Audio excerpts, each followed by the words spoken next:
Buenos días a todos y a todas. Estamos hoy en el último día de las Neocom y tendremos el honor de tener a Jesús Lázaro, que nos hablará sobre el procesado de señales biomédicas guiado por la fisiología. Sin más dilación, os dejo con él. Muchas gracias. Hola a todos, soy Jesús Lázaro, un investigador en el grupo BESICOS de la Universidad de Zaragoza. ¿Vale? Estoy afiliado, por tanto, a la Universidad de Zaragoza. Pertenecemos también al Centro de Investigación Biomédica en Red, en Bioingeniería, Biomateriales y Nanomedicina, el CiberBBN. Y bueno, tengo una colaboración fuerte con la Universidad de Connecticut y también estoy afiliado a esta, aunque bueno, pues llevo un tiempo sin ir, más de un año, por razones que todos podéis intuir. Comienzo presentando, pues eso, el grupo, ¿no? Es el grupo BESICOS, Biomedical Signal Interpretation and Computational Simulation. Somos unos cuantos investigadores. La verdad es que hemos crecido mucho en los últimos años. Y aquí hay, pues los que habíamos unos años atrás, ¿no? Disponibles el día de la foto, que nunca estamos todos, pero estamos la mayoría, ¿vale? Entonces, aquí tenéis un organigrama de las líneas principales del grupo. Tenemos 7, ¿vale? En general, todos hacemos desarrollo de métodos de procesado de señal guiados por la fisiología para el diagnóstico, pronóstico y terapia personalizados. Y bueno, pues si sois alumnos de Teleco, muchos de estos nombres os sonarán porque la mayoría son profesores vuestros, ¿vale? Yo no, yo doy clase en el grado de Ingeniería Electrónica y Automática, pero fui estudiante de Teleco, soy ingeniero de telecomunicación y bueno, pues todos hacemos un poco procesado de señal, excepto a una persona que es Laura Ordovás, que viene pues de la rama biológica. Como veréis, la ingeniería biomédica pues es interdisciplinar. Entonces, bueno, pues yo me centraré en el procesado de señales para que veáis una forma de aplicar los conocimientos que vais a adquirir en la ingeniería de telecomunicaciones, una forma, no sé si llamar alternativa, pero desde luego no es una forma en la que uno empieza la carrera pensando que se va a dedicar, ¿no? Es otro campo en el que se pueden aplicar estos conocimientos. ¿Vale? Las señales biomédicas son señales, ¿vale?, generadas por el cuerpo humano. Entonces, contienen información como todas las señales. ¿Y sobre qué? Pues sobre los sistemas biológicos subyacentes, ¿vale? Es información que se puede ver a simple vista o no, ¿vale? Hay información, pues por ejemplo, aquí tenéis un electrocardiograma, creo que es una señal que todos conoceréis, ¿vale? Es la actividad eléctrica del corazón medida sobre la superficie del cuerpo, ¿no? Se ponen electrodos en la piel y lo que sale es esto, ¿no? Unas ondas que se van repitiendo rítmicamente con el corazón. Bueno, entonces es fácil ver cuando el corazón está latiendo, ¿vale? Hay otra información que no es tan fácil de ver. Ahí entraríamos con el procesador de señal, ¿vale? Entonces, bueno, pues aplicamos procesador de señal a estas señales biomédicas para extraer información relevante clínicamente. Y los contextos de aplicación son el diagnóstico, que es, bueno, pues recabar toda la información que tenemos sobre el paciente y ver en qué estado se encuentra, ¿no? Si hay un estado patológico, si no pasa nada, ¿no? Si estamos en homeostasis, que se llama. Si hay que aplicar alguna terapia en función de ese diagnóstico. También pues se puede ayudar al pronóstico, ¿vale? El pronóstico también se realiza. El pronóstico es cómo va a evolucionar, ¿no? Una apuesta de cómo va a evolucionar el estado del paciente. Para esto también se utiliza información, ¿no? Cuanta más información se tenga sobre el proceso que estamos analizando, pues realizaremos un pronóstico mejor o más acertado, ¿no? O simplemente monitorización. ¿Vale? Aquí tenéis el corazón, ¿vale? Esta es la señal que os estaba hablando, el electrocardiograma, que es la actividad eléctrica del corazón medida sobre la superficie del cuerpo. ¿De dónde viene esta onda, ¿no? que aparece cuando ponemos 2 electrodos por ahí por el pecho? Bueno, pues viene de que las células, ¿vale?, las células musculares se mueven generando ciertas, lo que llamamos potenciales de acción, ¿vale? Ciertas ondas eléctricas, cada una de las células. No medimos una célula en concreto, medimos el todo, ¿no? Medimos la superposición de todo. Entonces, en función del tipo de célula, incluso dentro de las células cardíacas, ¿vale?, hay diferentes tipos de célula que generan diferentes potenciales de acción y que además tampoco se están excitando todas a la vez, ¿no? Sabemos que el corazón primero se contrae en las aurículas, después se contrae en los ventrículos. Entonces, bueno, pues la suma de todo esto genera la onda característica que diría que todos conocemos, ¿no? Que es en mayor o menor medida, que es el electrocardiograma. Una vez por latido y se va repitiendo con el tiempo, ¿no? Entonces, bueno, pues simplemente contaros cómo late un corazón en cuanto a ligándolo con la electricidad, ¿no? Cómo se va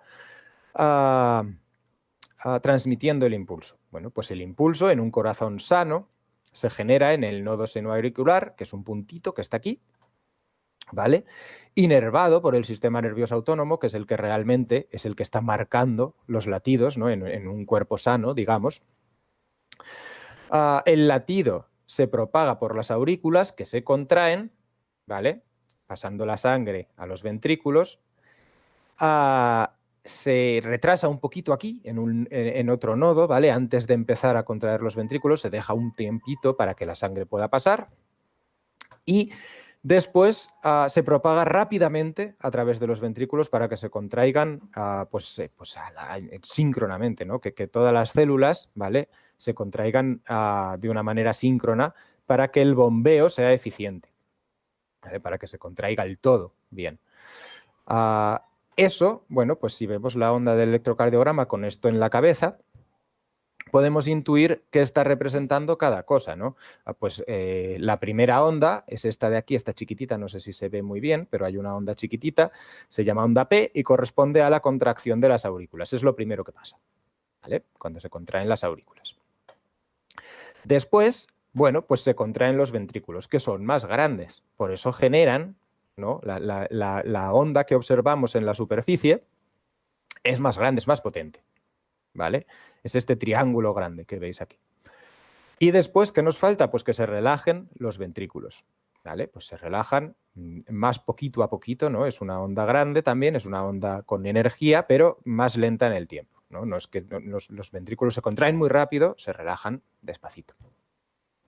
Muy bien, ¿y las aurículas no se contraen o no se relajan? Bueno, sí, se relajan. Lo que pasa es que la onda de relajación de las aurículas se superpone con el efecto tan grande que tiene la contracción ventricular y por lo tanto no se observa, ¿vale? Se lo lleva todo y queda totalmente enmascarado en el complejo QRS, ¿vale? Acabo de decir complejo QRS, el complejo QRS es este, ¿vale? El triangulito. Entonces tenemos onda P, QRS, y llamamos complejo QRS ahora a todas, ¿no? Al todo el triangulito, y después una onda T. De acuerdo, bueno, pues aquí un poco explicado de la misma manera, esta es la misma imagen, de hecho. Recordad que hay dos ventrículos, ¿vale? Una especie de dos circulaciones que están relacionadas. En el lado derecho se envía hacia los pulmones para que la sangre haga el intercambio gaseoso, ¿no? Se expulsemos ese CO2 y cojamos nuevo O2, ¿vale? Y el ventrículo izquierdo es el que envía la sangre ya oxigenada al resto del cuerpo, ¿vale? Al resto de los órganos, pues que consumirán ese oxígeno y aportarán CO2. De acuerdo. Entonces, ¿cómo lo vemos? ¿Lo vemos siempre con la misma forma? No. No, ¿por qué? Porque esto es un sistema tridimensional, ¿no? El corazón es en 3D y el pecho también, donde ponemos los electrodos, ¿no? Entonces, lo que estamos viendo depende de alguna forma desde dónde estamos mirando. ¿Y desde dónde estamos mirando? Pues estamos haciendo, ¿vale? Estamos mirando esa actividad eléctrica, la proyección de todo esto, ¿vale? Que es tridimensional, la proyección sobre la línea imaginaria que une esos electrodos. Entonces, en función de dónde pongamos esos electrodos, vamos a ver las mismas ondas, ¿vale? Vamos a ver una onda P, vamos a ver un QRS y vamos a ver una onda T, pero su morfología va a ser diferente, ¿vale? ¿Dónde es mejor ponerlos? Bueno, depende. La rutina clínica ha establecido un sistema de 12 derivaciones que tenéis aquí, ¿vale? Entonces, pues hay electrodos en las extremidades y hay muchos electrodos por el pecho, ¿vale? Cerquita del corazón. Entonces, bueno, ¿por qué estas 12 derivaciones? Pues, bueno, pues porque los médicos buscan ciertas cosas en esos puntos de vista, ¿no? Entonces es rápido para ellos decir, uy, si en la derivación V3 pasa esto, es porque al corazón le pasa esto, ¿vale? Por ejemplo, ¿no? y de ahí salen las 12 derivaciones en un sistema que como ingenieros quizá estéis pensando que con 3 bastaría porque toda la información queda representada, ¿no? Si es un sistema tridimensional. Vale. ¿Qué información química hay en el ECG? Pues hay mucha, ¿vale? Hay mucha, pero bueno. Vamos a definir lo que estábamos diciendo, ¿no? Lo que os he contado ya, a qué corresponde cada onda, ¿no? Cada onda de las que vemos aquí, porque aquí pone depolarización ventricular en vez de contracción. Bueno, pues porque al final es lo mismo, ¿no? La parte mecánica está ligada con la parte eléctrica y cuando el ventrículo se está contrayendo, lo que está haciendo lo que están haciendo sus células es depolarizarse. Entonces, las células en reposo están polarizadas, ¿vale? Hay una diferencia de potencial entre el interior de la célula y el exterior de la célula. Cuando se excitan, que es básicamente cuando les llega un impulso eléctrico de alguna parte, ¿no? Del nodo senoauricular, en principio, y luego se va propagando, ¿no? a las adyacentes. Lo que hacen es abrir ciertos canales, entonces hay iones que pasan de un sitio a otro, ¿no? De dentro a afuera, de fuera a dentro, y se depolarizan, ¿vale? Se depolarizan siguiendo esa línea que veíamos de potencial de acción en función del tipo de célula que sea, ¿vale? Pues cuando los ventrículos se depolarizan, ese es el complejo QRS. Después se repolarizan, vuelven al estado de reposo. Ese es en la onda T, ¿vale? Y es lo que observamos aquí. Entonces, información clínica, bueno, pues si hay alguna cosa rara en estas ondas, significaría que está pasando algo fuera de lo normal, ¿no? Fuera de lo habitual. No solo eso. Tenemos también pues la distancia entre ondas, ¿no? También, ¿no? Si esto tarda demasiado, si esto está más alto de lo que debería, o bueno, pues hay también segmentos entre ondas que también se pueden estudiar. El intervalo RR, bueno, pues todos estaréis intuyendo, ¿no? Si esto se repite cada latido, el intervalo RR tendrá que ver con el ritmo cardíaco, cómo de rápido está latiendo ese corazón, ¿no? Bien. ¿Con qué objetivo hacemos todo esto? ¿Vale? ¿Con qué objetivo medimos estas cosas? Incluso, bueno, ya os he adelantado que hay cosas que no se ven a simple vista, por lo tanto hay que hacer algoritmos que las midan.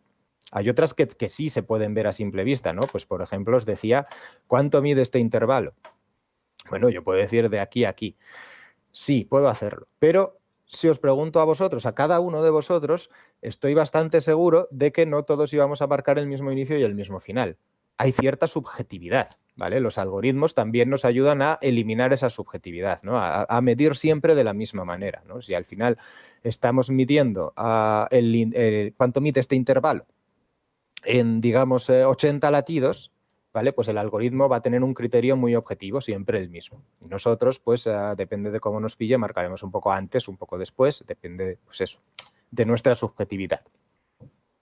También podemos reducir el ruido, como en todos los sistemas, ¿vale? Como en todas las señales aparece ruido, que puede venir de la fisiología que no queremos medir o puede venir pues como de todo el resto de, ¿no? el ruido que podemos tener en cualquier sistema, como de la red eléctrica, por ejemplo. Podemos extraer nueva información con relevancia clínica y podemos modelar señales, ¿vale? Siempre intentamos ayudar al médico en sus tareas de diagnóstico, pronóstico, terapia y monitorización, ¿vale? O sea, no se pretende sustituir al médico, se pretende proporcionar toda la información que consideremos relevante para ese caso en concreto, para que el médico tenga más información para tomar sus decisiones, ¿vale? Para diagnosticar con más información, para pronosticar con más información y decidir la terapia, la posible terapia que necesite el paciente con toda la información posible.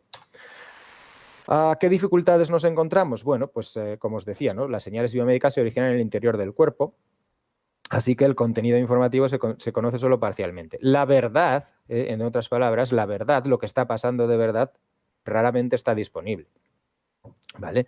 Entonces, ¿cómo selecciona el mejor método de procesado? Si no sabemos la verdad, ¿no? Cuando estamos haciendo estudios. ¿Cuál es la referencia? ¿Vale? Pues esos son dificultades que solemos tener.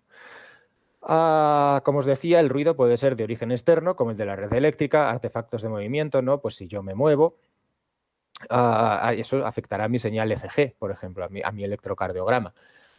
También tenemos origen fisiológico, ¿no? Los músculos, ¿vale? Las células musculares, no solo las del músculo cardíaco, sino todas, también funcionan así, ¿no? También están generando, también tienen actividad eléctrica que se mide, que se registra en esos electrodos. Se registrará más o menos en función de si está más cerca o menos de los electrodos, ¿no? Si yo estoy trabajando el pecho en el gimnasio, mientras tengo electrodos en el pecho, eso se va a haber mucho ruido muscular. Ruido en el sentido de electrocardiograma, ¿no? O sea, si yo quiero medir el electrocardiograma y tengo actividad muscular, pues eso lo considero ruido porque es una información que se está superponiendo a la que quiero medir y no es la que quiero medir, me lo está obstaculizando. En otro contexto podría ser señal y el ruido podría ser el electrocardiograma, que se me superpondría con esa actividad electromiográfica, que es la que querría medir en ese caso, ¿no? Entonces, ruido o señal depende del contexto, depende de lo que uno quiera medir. Línea de base, enseguida veremos lo que es, que son, pues esto, variaciones de pequeña, de baja frecuencia, ¿no? Variaciones lentas en nuestra señal. Biológica en concreto está representado con un electrocardiograma, ¿vale? Estas variaciones.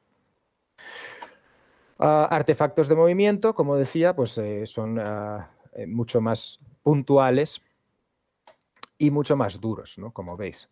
O el ruido mioeléctrico, este es el que os decía muscular, ¿no? Pues aquí el pecho se ha activado o algún lugar que esté cerca de los electrodos se ha activado y pues veis que nos crea ese tipo de ruido, ¿no? Los músculos, como he dicho, generan también este mismo tipo de información, ¿no? Es eléctrico, ¿vale?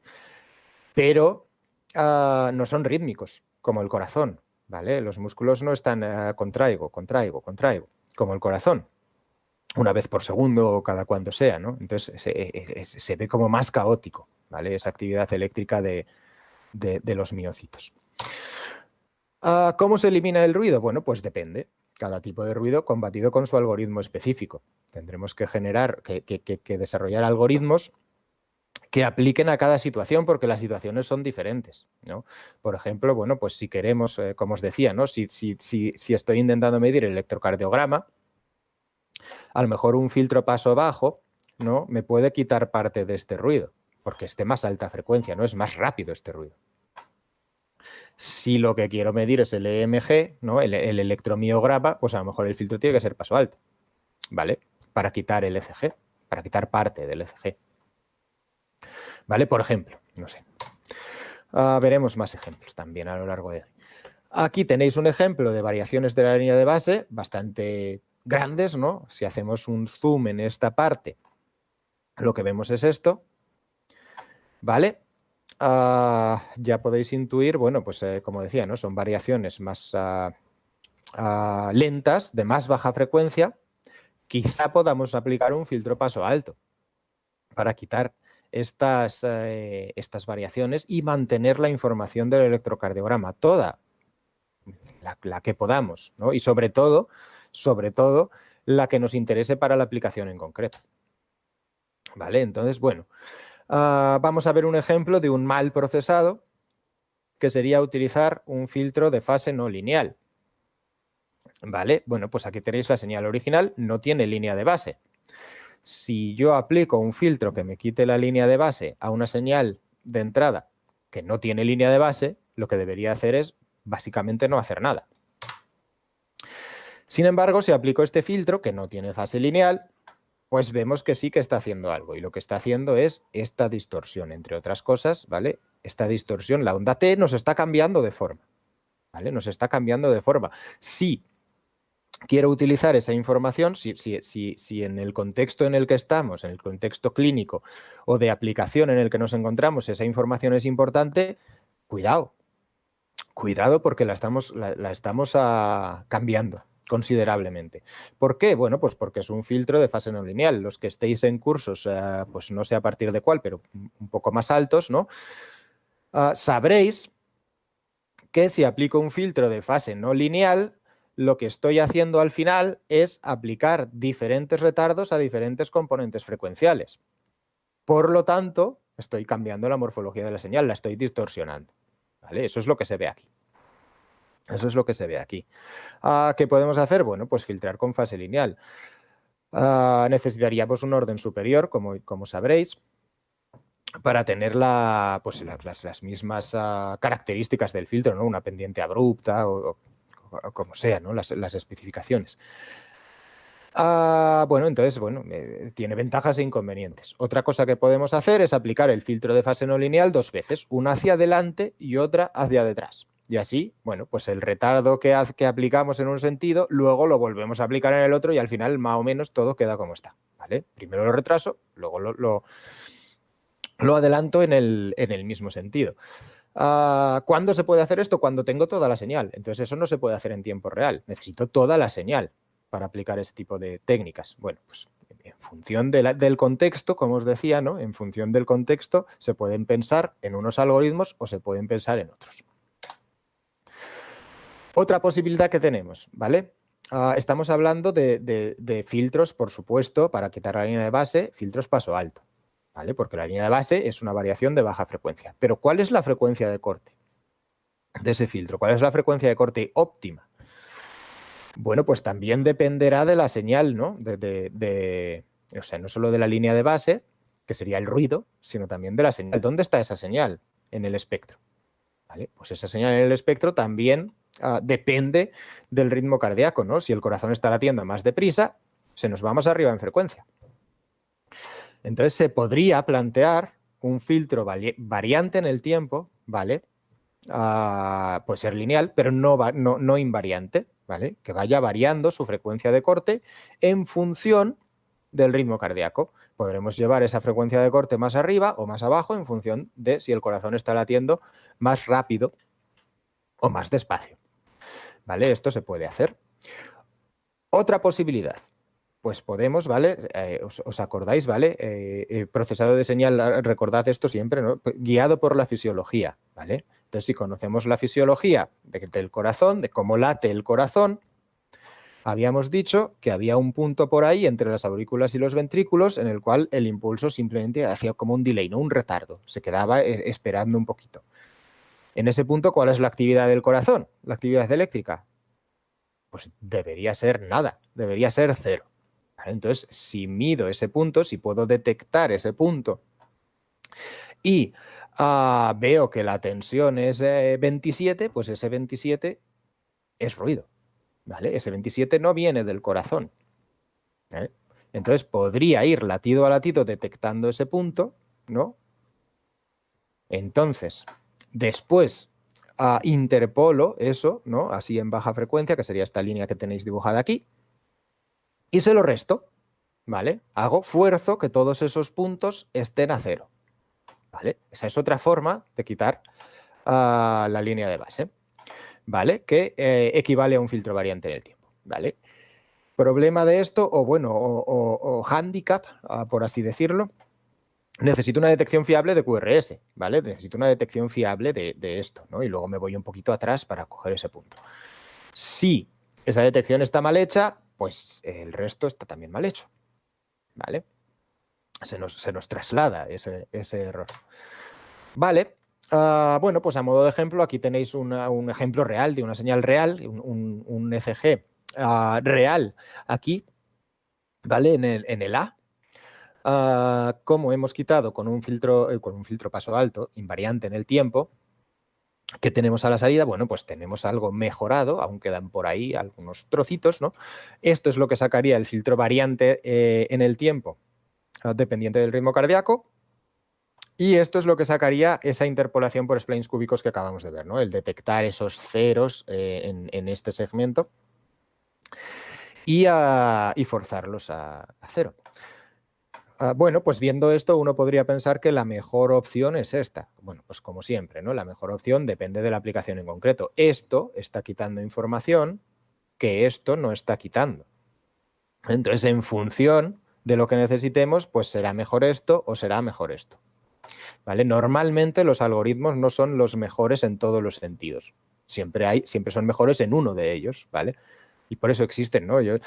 Si hubiera un algoritmo que fuera mejor que los demás en todos los sentidos, pues los otros habrían quedado obsoletos, ¿no?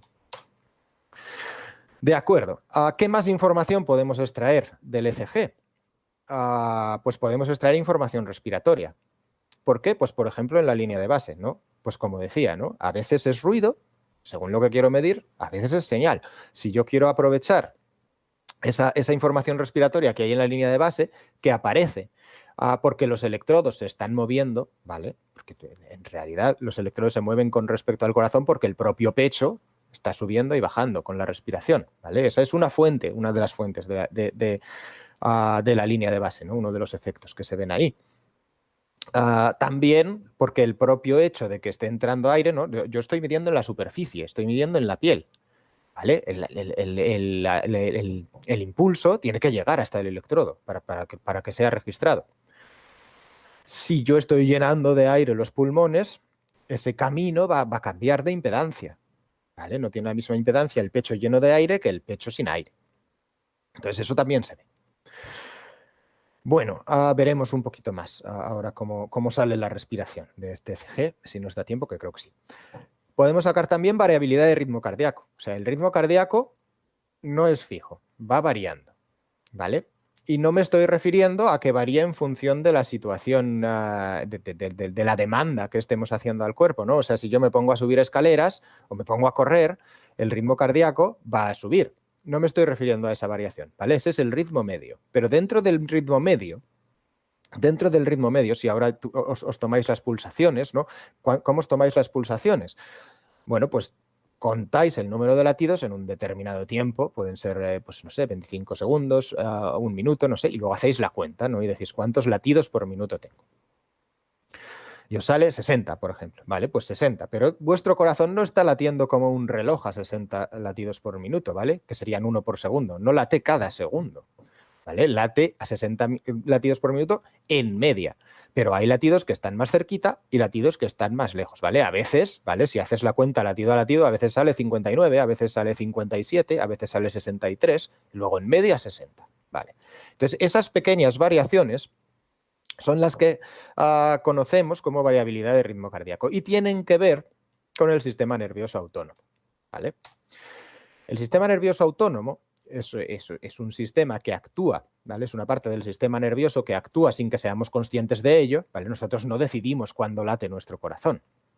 No tomamos conciencia de eso, ¿vale? No lo hacemos a propósito como cerrar la mano, ¿vale?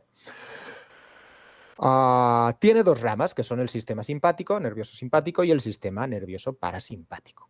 Entonces, están de alguna manera compitiendo entre ellas e interrelacionadas, ¿vale? Uno nos intenta activar, ¿vale? Y el otro nos intenta relajar, ¿vale? Entonces, el simpático nos prepara, ¿vale? En inglés, fight or flight, pelea o huye, nos prepara para el peligro de alguna manera, ¿no? Entonces, el ritmo cardíaco sube, por ejemplo, otras cosas hace también, pero en cuanto al control del ritmo cardíaco, lo que hace es subir para prepararnos, pues, para correr más rápido o, bueno, pues para pelear más duro. Y en cambio, el parasimpático nos intenta relajar, ¿vale? Entonces, en función de qué rama está dominando en cada momento, tenemos el ritmo cardíaco más alto o más bajo. Pero además, como decía, en una situación estacionaria, ¿no? En una situación donde las condiciones no cambian, también hay pequeñas variaciones. ¿Por qué? Bueno, pues porque este sistema se puede ver de alguna forma como un sistema adaptativo, ¿no? Que siempre está buscando el óptimo. Entonces, no se queda fijo en el óptimo. Esas pequeñas variaciones alrededor del óptimo nos dan información de cómo está actuando esto, ¿vale? De qué rama es más grande tiene más peso en cada momento, ¿vale? Aparte del ritmo medio en sí, que por supuesto también tiene que ver con qué rama está dominando en cada momento. De acuerdo. Bueno, pues dicho esto, trasladado al mundo de las señales, ¿no? Pues esto es una señal.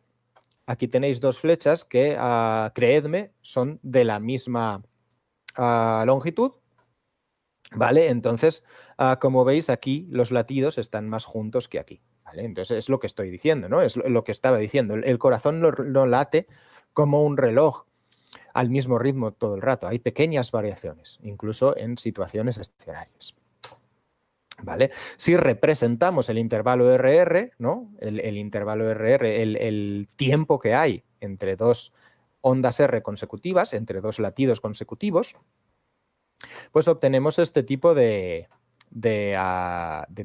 señales, ¿no? ¿Vale?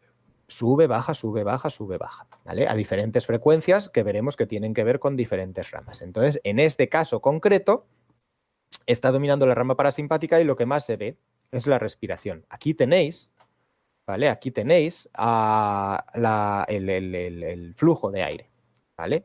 Veis que está oscilando a una frecuencia similar al corazón, ¿vale? Había dicho que en el ECG hay información respiratoria en esa línea de base. Bueno, hay más. Hay más. También hay una modulación de la ocurrencia de latidos, ¿no? Los latidos ocurren más rápido en inspiración que en expiración. Fijaos que esto es un mecanismo que sirve de ahorro de energía al corazón, ¿no? ¿Cuándo late más rápido? Cuando los pulmones tienen aire de fuera, ¿no? Aire fresco, aire nuevo. Y después, bueno, pues cuando se están vaciando, late más despacio. Es como un mecanismo de ahorro de energía. Bueno, dicho esto, fijaos, por relacionarlo con las telecomunicaciones, que si considerásemos esto una portadora, esto también podría considerarse una modulación en frecuencia, ¿no? O sea, la señal sube o baja en frecuencia en función de la respiración, ¿no? La respiración está modulando en frecuencia esta señal. Se podría ver así, ¿vale? ¿Por qué estudiar la variabilidad de ritmo cardíaco? Pues como os decía, porque tiene información sobre el sistema nervioso autónomo y esto nos abre un amplio abanico de aplicaciones, ¿no? De aplicaciones, pues porque sabemos que hay patologías que están muy relacionadas con el sistema nervioso autónomo. Entonces, bueno, pues entre otras, todas estudiadas en nuestro grupo por diferentes investigadores, pues evolución de diabetes, pronóstico de mortalidad tras infarto de miocardio, muerte súbita cardíaca, incluso monitorización de la depresión y bueno, pues hay más, tenemos muchas líneas muchas aplicaciones en esta línea. Bueno, aquí tenéis otra representación, ¿vale? De la variabilidad de ritmo cardíaco. Si os dais cuenta, pues está metiendo en cada muestra, ¿no? El intervalo, el intervalo RR, ¿vale? Entonces, cada 2 latidos tenemos un intervalo, ¿no? Bueno, 1, 2, 3, 4. Si representamos esto en lugar de en índice de latidos, 1, 2, 4, en tiempo, ¿no? Le asignamos a cada intervalo la ocurrencia de su latido último, por ejemplo, ¿vale? Lo tendríamos en segundos, no estarían equiespaciados, como sabéis, pero tendríamos unas muestras de esa señal en segundos, en instantes determinados, que son cuando se ha producido un latido, ¿vale? Estaríamos muestreando esa señal latido a latido, ¿vale? Si hacemos eso y vemos cómo oscila esa señal, ¿vale? Ese tipo de esas oscilaciones que veíamos, pues se observan diferentes bandas, ¿vale? Diferentes oscilaciones en diferentes bandas frecuenciales que tienen que ver con las diferentes bandas, con las diferentes ramas del sistema parasimpático o simpático, ¿vale? De las diferentes ramas del sistema nervioso autónomo. Entonces, bueno, pues tenemos una banda en muy baja frecuencia que consideramos pues entre 0 y 0,04. De baja frecuencia de 0,04 a 0,15 hercios y de alta frecuencia de 0,15 a 0,4 hercios, ¿vale? Bueno, pues en concreto, el sistema simpático se asocia a la banda de baja frecuencia y el sistema parasimpático se asocia a ambas, ¿vale? Fijaos que estoy hablando de alta frecuencia y el límite superior, lo más alto que llegamos es a 0,4 hercios. Bueno, esto puede sonar un poco raro en el entorno de las telecomunicaciones, ¿no? ¿no? Si estáis estudiando microondas, por ejemplo, que son 0,4 hercios. De acuerdo, bueno, sí, pero en el caso concreto es una alta frecuencia, ¿vale? De hecho, si os fijáis, estamos muestreando esta señal latido a latido, ¿no? ¿Cuándo pasan los latidos? Bueno, pues habíamos dicho una referencia así, a unos 60 por minuto sería un hercio, ¿vale? Si nuestra frecuencia de muestreo es un hercio, ¿vale? Los 0,4 hercios están ya muy cerca de esa frecuencia de Nyquist, que sería el 0,5. O sea, realmente alto o bajo, pues depende de cómo se mire, ¿no? Muy bien, dicho esto, os comentaba también que hay información respiratoria en el ECG. Esa información respiratoria pues está en la morfología de los latidos, como os he dicho, ¿no? Cambia la morfología de toda la señal, porque cambia la impedancia en el pecho. Y además los electrodos se están moviendo con respecto a la fuente de esos impulsos eléctricos. Y además tenemos la arritmia sinusal respiratoria, que no es otra cosa que ese cambio de ritmo del corazón en función de cómo se está, de si estamos en inspiración o expiración, ¿no? Síncrona con la respiración. Entonces tenemos varias fuentes de información respiratoria en el ECG y por tanto podemos pensar en métodos que nos extraigan información respiratoria del electrocardiograma, como por ejemplo la tasa respiratoria, ¿no? ¿Cuántas respiraciones por minuto estamos haciendo? ¿Por qué? Bueno, pues porque tiene aplicación, tiene aplicaciones la tasa respiratoria, ¿vale? O la información respiratoria. Una de ellas, que también hemos estudiado en este grupo de investigación, es la apnea del sueño. No sé si conocéis esta patología. La apnea del sueño consiste en periodos repetitivos de obstrucción de la vía respiratoria durante el sueño, ¿vale? No sé si conocéis a alguien que lo tenga, es bastante prevalente. Vale, entonces, ¿qué pasa? Que mientras estamos dormidos se nos corta, se nos cierra la vía aérea superior, dejamos de respirar, entonces el CO2 empieza a subir, el oxígeno empieza a bajar, y cuando la hipercarbia, o sea, cuando el CO2 es suficientemente alto, nuestro cerebro nos despierta o al menos nos lleva a una fase del sueño menos ligera. ¿Vale? Esto nos pasa a todos. Lo que no nos pasa es mucho. Cuando empieza a pasar mucho, empieza a ser un problema. ¿Por qué? Bueno, pues no vamos a morir de esto en el sentido de que no nos vamos a quedar sin respiración y el cerebro se va a olvidar de despertarnos, ¿vale? Eso no pasa. Pero lo que sí que está pasando es que dormimos muy mal, ¿vale? Cuando estoy diciendo que esto se puede repetir muchas veces, bueno, estoy hablando de que hay gente que tiene varias apneas por minuto, ¿vale? O sea, pensad cómo duerme esa persona, cómo descansa esa persona. Pues muy mal. Y esto tiene muchas implicaciones que a uno se le pueden ocurrir directamente, ¿no? Por ejemplo, digo, no puedes morir de esto. Bueno, pero si conduces medio dormido, pues a lo mejor sí que puedes morir de eso, ¿no? O un accidente laboral, ¿no? Pues también estas personas, si no son tratadas, tienen una somnolencia muy grande durante el día y eso es peligroso. Además de ello, bueno, pues está demostrado que está relacionado con elevado riesgo cardiovascular. Por lo tanto, bueno, pues un problema que a priori no parece demasiado grave, más allá de que uno no descansa bien y eso es eso sienta muy mal, pues realmente sí que lo es, tiene implicaciones muy graves para la salud, ¿vale? Esto le sucede también a niños con un origen diferente, ¿vale? Con un origen diferente. A los niños lo que les pasa es que tienen las anginas demasiado grandes con respecto a su tamaño y por eso se les cierra la vía. Bueno, pues simplemente que sepáis que también hay niños que lo tienen por otros origen, pero con patología similar. Entonces, ¿cómo se diagnostica esto? Bueno, pues vas a dormir a un hospital mientras te registran un montón de señales, ¿vale? Pues EEG es el electroencefalograma, ¿vale? Así se monitoriza el sueño, así sabemos en qué fase del sueño estás. EOG es el de los ojos, ¿vale? Para saber si estás en sueño REM o no, porque sabéis que hay una fase del sueño en el que los ojos se mueven muy rápido. Electromiograma, electrocardiograma, por supuesto señales respiratorias. Vale, aquí tenéis fotopletismografía de pulso, que hablaré de ella porque está muy ligada a los dispositivos wearable. ¿Vale? Es esta tecnología que mide el cambio de volumen en la sangre mediante una luz, ¿vale? Introducimos una luz en el tejido y esa luz, bueno, pues interactúa con los tejidos, ¿no? Entonces, como todos los tejidos son más o menos fijos, excepto la sangre, que está pasando, ¿no? Se mueve, pues podemos ver oscilaciones que tienen que ver con la cantidad de sangre que está pasando en ese momento o no, ¿no? Porque la sangre interactúa con esa luz, absorbe a ciertas longitudes de onda y refleja otras. Entonces, en función de dónde midamos, ¿no? Pues podemos ver lo que se absorbe o lo que se refleja y podemos saber de alguna forma, tener algo proporcional a la cantidad de sangre que está pasando. Si medimos en varias longitudes de onda, se puede saber también la saturación de oxígeno de esa sangre. ¿Por qué?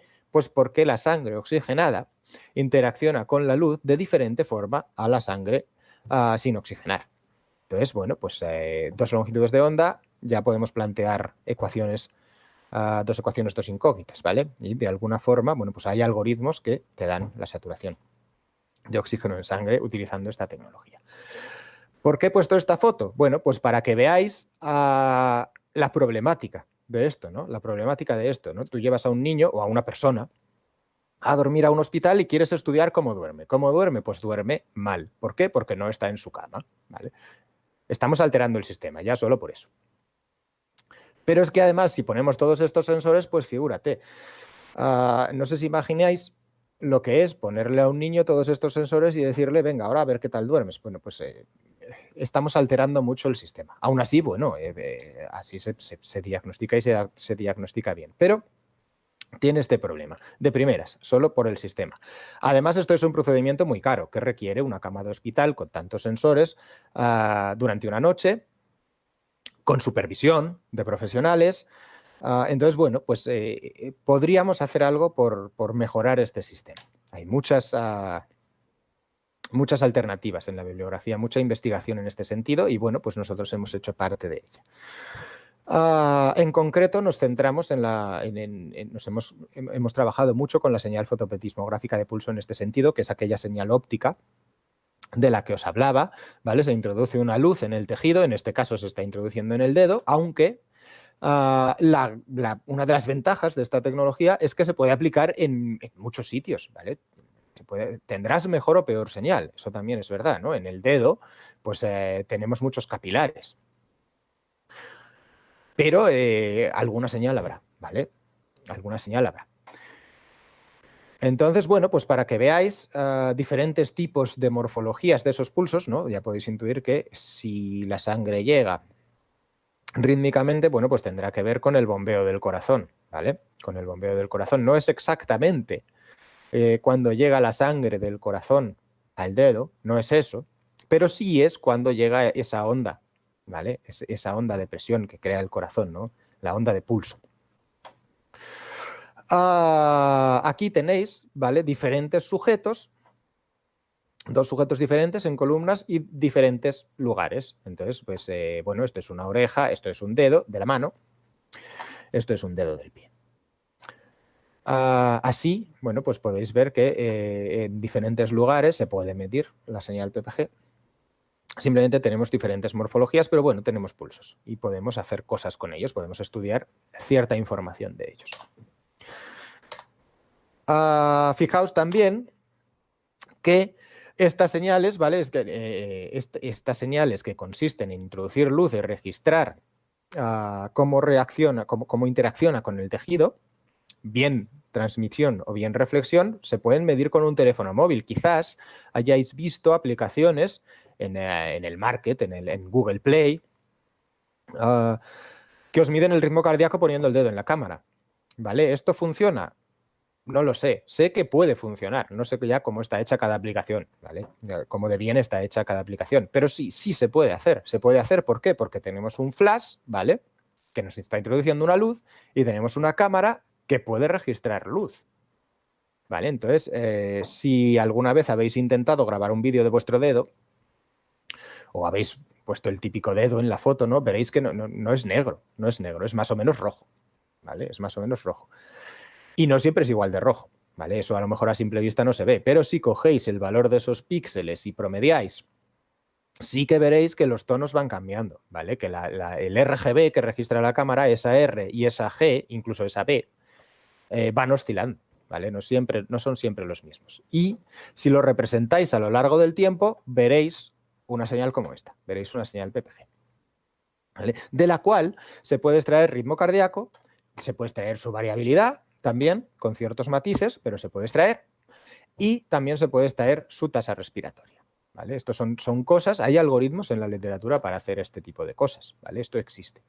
En mayor o menor error, pero existe. Más información. Bueno, se pueden combinar señales. Ya hemos visto una aplicación, como la apnea del sueño, en la que no se usa solo una señal. Se utilizan varias. ¿Por qué? Pues porque me interesa información que hay en varias señales. Incluso combinándolas, ¿vale? Un análisis multimodal, se puede extraer otro tipo de cosas. Por ejemplo, ¿vale? Pues la señal tiempo de tránsito de pulso, que nos diría, este parámetro de aquí, nos diría el tiempo que tarda el pulso en llegar desde el corazón hasta la periferia. Hasta la periferia, ¿por qué? Porque esta señal se está midiendo en la periferia, esta PPG, esta óptica, ¿vale? Fotopletismografía de pulso. ¿Vale? ¿Qué opciones tenemos en wearables para medir esto? Había prometido que iba a hablar un poco de wearables. Bueno, veo que queda poco tiempo, pero vamos a hablar un poco. Bueno, pues probablemente conozcáis todos los wearables ópticos, ¿vale? Están muy presentes en la sociedad ahora mismo. Tenemos dispositivos de muñeca que veréis que introducen una luz, ¿vale? Normalmente verde. Y lo que están haciendo es simplemente registrar la señal PPG, ¿vale? En la muñeca. También hay anillos que lo hacen, ¿vale? Hay anillos que lo hacen también, ¿vale? En el dedo. Incluso tenemos auriculares, ¿vale? En la oreja hemos visto que también se puede registrar PPG, ¿no? En el lóbulo. Entonces, esta cerquilla de por ahí se puede poner un diodo y un fotodiodo y obtener una señal, que como decía, ¿no? Pues será más o menos limpia, pero será una señal, ¿vale? Y en otro extremo tenemos, ¿vale? En otro punto tenemos los dispositivos tipo parche que se pegan así. Estos ya son más utilizados en aplicaciones médicas, ya no son wearables domésticos, por así decirlos, ¿no? Porque, entre otras cosas, no se pueden llevar durante mucho tiempo. ¿Por qué? Porque requieren pegarlos a la piel y esto la irrita, ¿vale? No puedes llevar un esparadrapo en la piel durante un año, ¿vale? Se te va a caer esa piel, ¿vale? Se irrita la piel con los pegamentos, ¿no? De acuerdo. ¿Qué opciones wearable hay para ECG? También hay opciones wearable para ECG. Bueno, pues los más utilizados en la rutina clínica son sin duda los monitores Holter. ¿Qué pasa?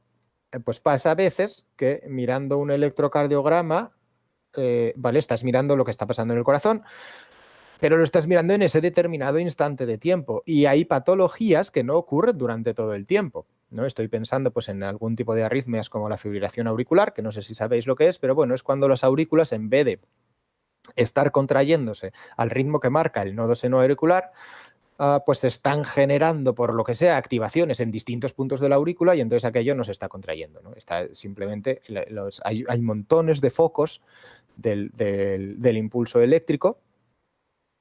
Y entonces la aurícula no se contrae al unísono, ¿vale? Las células no se contraen todas como debe de ser. ¿Esto tiene problemas? Sí. Pero el corazón sigue latiendo, ¿vale?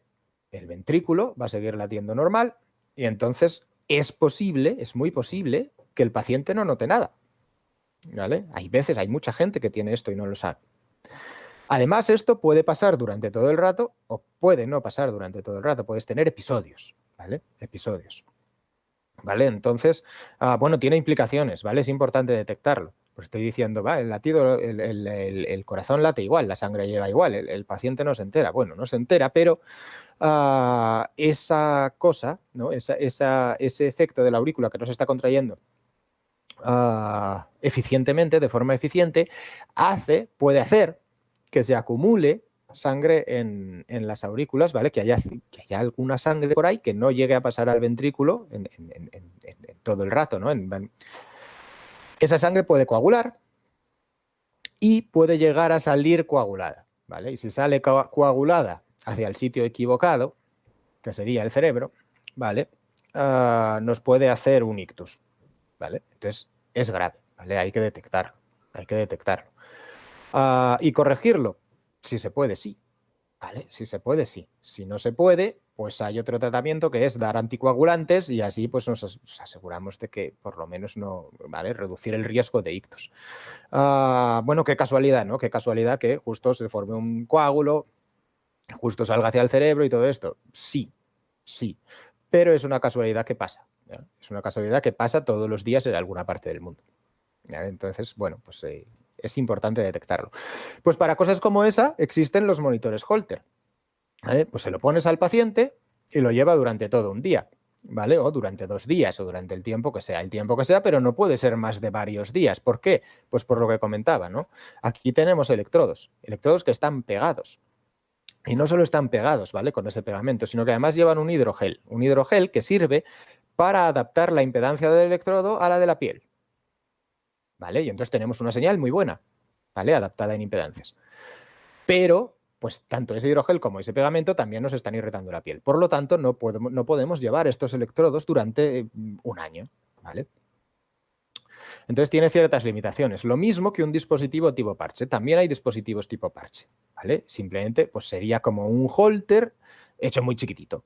Pero también se pega, también lleva el pegamento, ¿vale? Por otra parte tenemos dispositivos de muñeca, ¿vale? Estos pueden utilizar electrodos secos y no se pegan al cuerpo, ¿vale?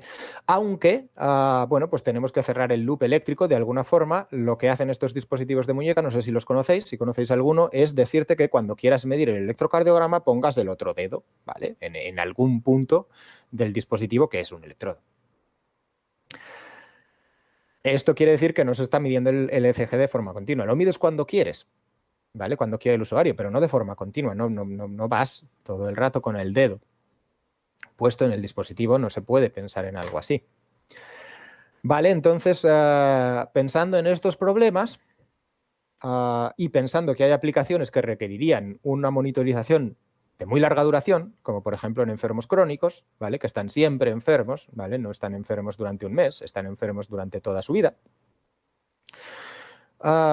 Quizá, ¿vale? Podamos ayudarles monitorizándolos de forma continua y no podemos utilizar este tipo de cosas, ¿vale? Entonces, pensando en solucionar estas cosas, estos problemas, en la Universidad de Connecticut estaban desarrollando unos electrodos secos basados en carbono, en negro de carbono, ¿vale?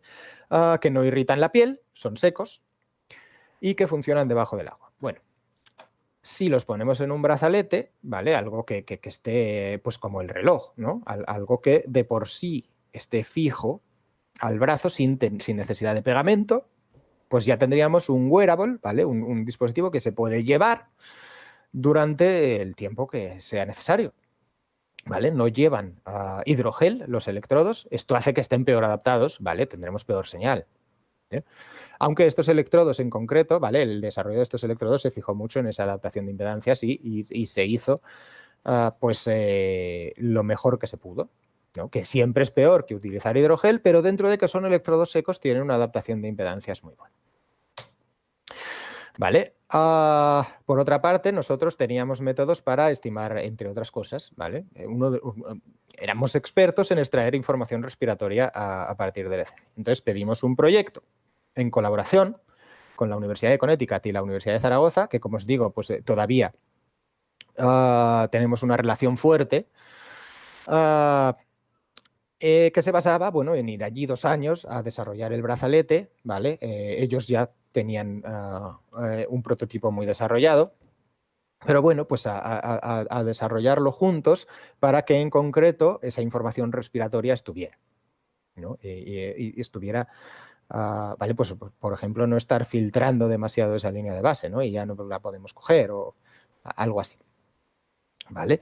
Y después, aquí en la Universidad de Zaragoza, desarrollaríamos la aplicación, ¿no? Una vez tenemos el dispositivo, pues veríamos cómo esa información cardiorrespiratoria se puede aplicar o no y en qué medida a enfermos crónicos respiratorios, ¿vale?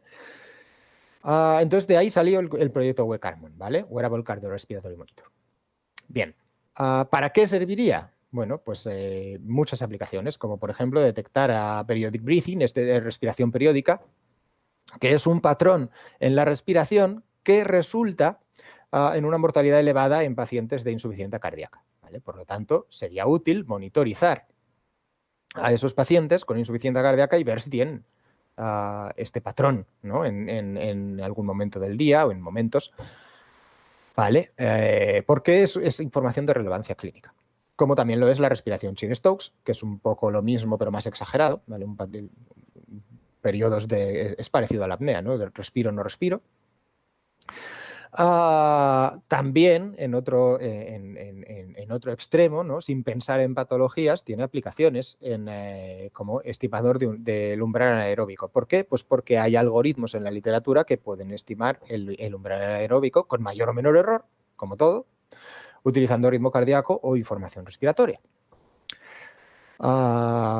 El umbral anaeróbico tiene que ver con el rendimiento del atleta, ¿vale? Por eso es interesante. También podemos predecir ataques epilépticos. ¿Por qué? Pues por lo mismo, ¿no? Por lo mismo que el umbral anaeróbico. Pues porque hay algoritmos en la literatura que utilizando ritmo cardíaco y información respiratoria de hecho, predicen ataques epilépticos, ¿vale? Entonces esto es muy interesante. ¿Por qué? Pues porque una persona que tiene ataques epilépticos pues tiene mucho miedo a estar sola, porque si le da el ataque y no hay nadie para ayudarle, pues es un problema. Si tuviéramos esto, si tuviéramos un dispositivo wearable capaz de predecir esos ataques, predecir en un intervalo de tiempo razonable, ¿vale? No lo vamos a predecir con un día de antelación. Incluso solo detectarlos en el momento, ¿no? Ya podría enviar una alarma a algún cuidador, ¿no? Y ya podría bajar solo a por el pan, por decirlo de alguna forma, ¿no? Pues baja un momento a la tienda de abajo y si pasa algo, yo bajo corriendo. Algo así, ¿no? Entonces, tiene su interés. Monitorización de estrés, ¿por qué? Bueno, el estrés es algo que tiene muy mala prensa, pero es un mecanismo bueno del cuerpo, ¿vale? El estrés nos prepara para potenciales peligros, ¿no? Es lo que hace que de repente nos lata más rápido el corazón y podamos correr más rápido, por ejemplo. ¿Qué pasa? Bueno, pues que cuando ese peligro desaparece hay que volver a la calma, ¿vale? Hay que volver a la calma. Eso es algo que no suele suceder, o al menos es habitual que no suceda en los tiempos que corren, ¿vale? Todo el mundo, o casi todo el mundo, está muy estresado, tiene periodos de estrés muy repetitivos, ¿vale? Entonces el cuerpo puede no llegar a volver a la calma y de repente llega otro evento de estrés, o simplemente ese evento de estrés se mantiene durante demasiado tiempo y el cuerpo luego no vuelve a la normalidad. Ahí se vuelve un problema, ¿vale? Ahí se vuelve un problema que tiene de nuevo efectos en la salud cardiovascular. O, bueno, pues la aplicación que os comentaba, enfermos respiratorios crónicos. Las enfermedades respiratorias crónicas son una causa de muerte de las mayores, de las más habituales en el mundo, ¿vale? De hecho, el EPOC, enfermedad pulmonar obstructiva crónica, es, según la OMS, la tercera causa de muerte a nivel mundial, ¿vale? Junto con el asma son las dos enfermedades crónicas respiratorias más comunes y afectan a millones de personas, ¿vale? De niños y adultos, ¿vale? Estos pacientes que tienen esta enfermedad, ¿vale? EPOC o asma, ¿vale? Enfermedades crónicas respiratorias, pues como decía, están enfermos siempre, ¿vale? Viven enfermos, pero eso no significa que su enfermedad esté siempre en el mismo estado de gravedad, ¿vale? Sufren episodios de desestabilizaciones en los que la enfermedad se vuelve más grave, ¿vale? Estos episodios se llaman exacerbaciones. ¿Qué pasa cuando alguien, ¿vale? Un enfermo crónico respiratorio tiene una exacerbación? Pues que busca ayuda médica, ¿vale? Se pone mal, busca ayuda médica.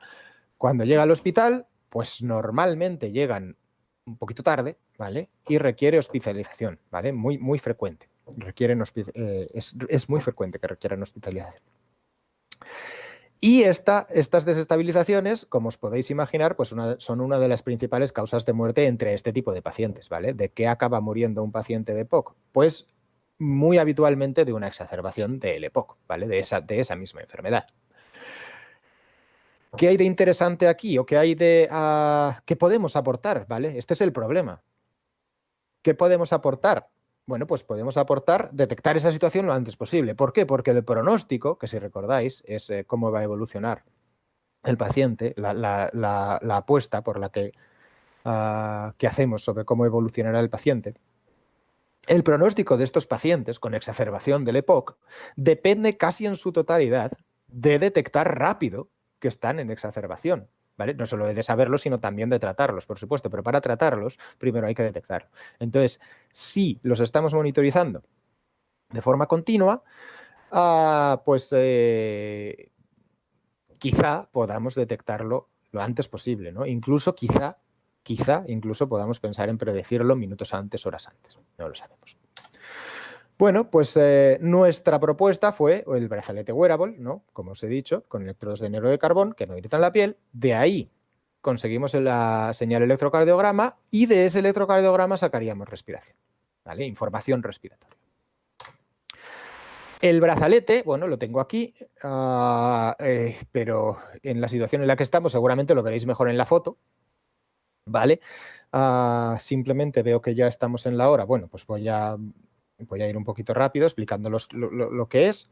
Tenemos 3 electrodos a este lado, 1, 2 y 3, 1, 2 y 3. 3 pares de electrodos. Con esos 3 pares de electrodos vamos a medir 3 canales diferentes de electrocardiograma, ¿vale? Y además uno de electromiograma. ¿Y cómo lo haremos? Bueno, pues lo haremos utilizando los 2 electrodos más juntitos, ¿vale? Si están más juntitos nos registrará esa señal estará más afectada por esas células locales, ¿no? Esa es la idea. Y luego veremos que no es así del todo porque al final todos los electrodos están muy juntitos. Vale, bueno, vamos a pasar directamente, como ya veo que voy un poco pasado, os voy a enseñar las señales que registra este monitor y lo podemos dejar así. Vale, entonces aquí tenéis el tipo de señales que vamos a encontrar, ¿vale? Yo cuando vi esto me sorprendí para bien. Yo esperaba que unos electrodos secos en el brazo, que no en el pecho, y muy juntitos además, nos dieran una señal electrocardiograma muy mala, y lo cierto es que no es tan mala. Lo cierto es que está tan bien que aquí no se ve, pero si hiciera zoom lo veríais. Podemos ver incluso ondas T cuando el sujeto está tranquilito, ¿vale? Cuando el músculo está relajado, sobre todo lo que más afecta, ¿vale? El ruido que más vamos a encontrar en este dispositivo es el electromiograma del bíceps y el tríceps, ¿vale? Del brazo izquierdo, que es donde está el brazalete, ¿vale? Son músculos potentes, son músculos grandes que hacen trabajo, ¿no? Que los activamos muy a menudo. Vale, bueno, pues aquí como comentaba ya veis que el EMG, ¿vale? Electromiograma, pues al final acaba teniendo una contribución muy importante del electrocardiograma, ¿vale? Al final parece como un canal de electrocardiograma más, ¿vale? Igualmente sucede con los canales de electrocardiograma, que van a tener una contribución importante del electromiograma. De hecho, simplemente con que el sujeto levante los brazos, ya activamos un poco bíceps y tríceps, ¿vale? Un poco. No estoy levantando peso siquiera, ¿no? ¿Vale? Solo es un poco. Y aún así, ¿vale? Solo con un poquito de activación, fijaos cómo se distorsiona ya la señal, cómo aparece ese EMG ahí, ¿vale? Ahora ya cuesta distinguir qué canales de ECG y qué canales de electromiograma. Bueno, de hecho, el canal de ECG3 es incluso discutible si puede estar registrando en este caso, ¿vale? En este caso concreto, está más afectado que el propio canal de electromiograma. Bueno. Aún así vemos que hay cierta información que aún podemos tener, como es los latidos, ¿vale? Los latidos están ahí, yo los puedo ver, ¿vale? Entonces todavía podemos detectar el ritmo cardíaco.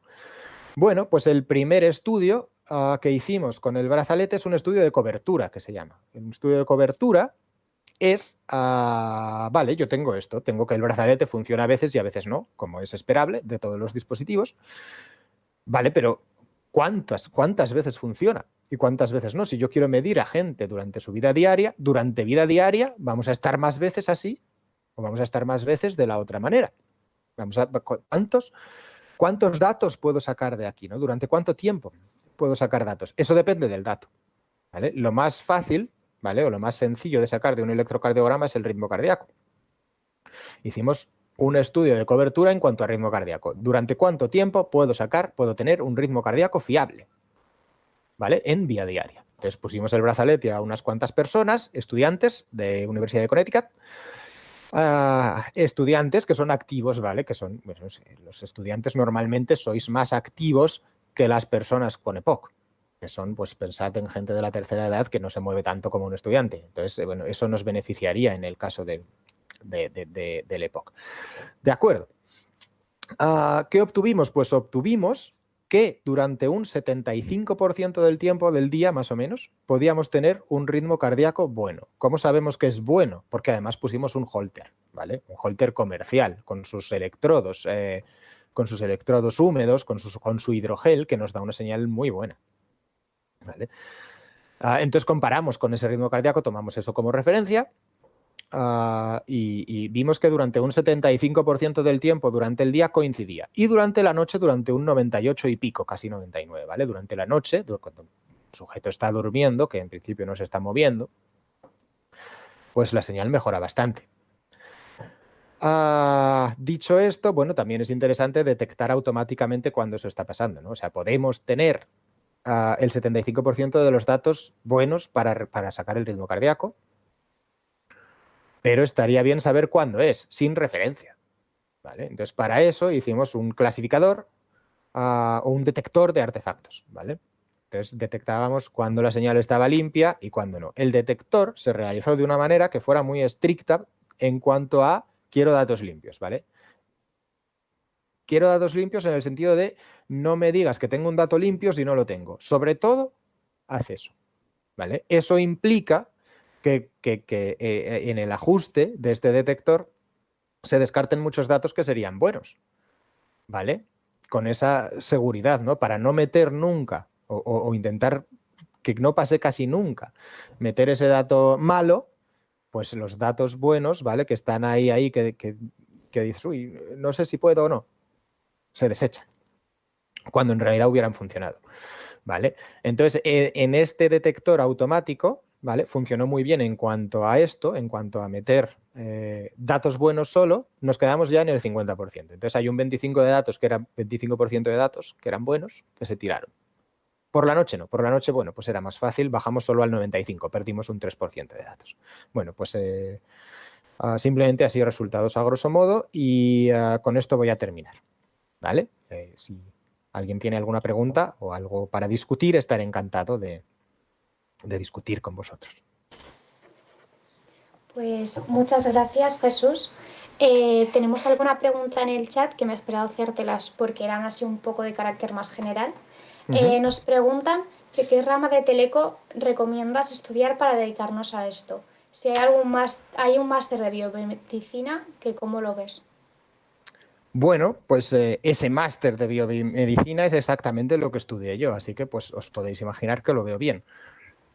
Dicho esto, en este brazalete me gustaría incidir en una cosa, ¿vale? Yo estudié la rama de comunicaciones, que es la rama que se dedica al procesado de señal, ¿vale? Que es de lo que hemos hablado aquí, ha sido de procesado de señal.